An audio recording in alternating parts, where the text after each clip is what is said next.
ხმის მიცემის პროცესი დილის 8 საათზე დაიწყო თელავის ნომერ 1000 საარჩევნო უბანზე. ამ მომხრეულთა საერთო სიაში დაფიქსირებული 1001 მოქალაქიდან დილის 12-ის ნახევრისთვის 238 ამომრჩეველი მივიდა. აღნიშნულ უბანზე არჩევნებს ხელისუფლების და ოპოზიციის წარმომადგენლები აკვირდებოდნენ. მათი თქმით, კონკრეტულ დარღვევებს დღის პირველ ნახევრისთვის ადგილი არ ქონია.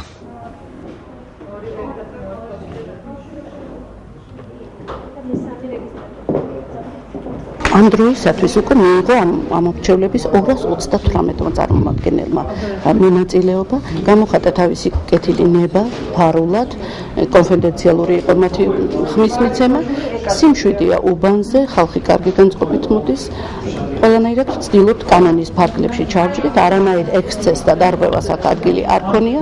ქრისტიან-დემოკრატებიდან ფაკულტები არანაირი დარღვევა ჯერჯერობით არ აყოფილა.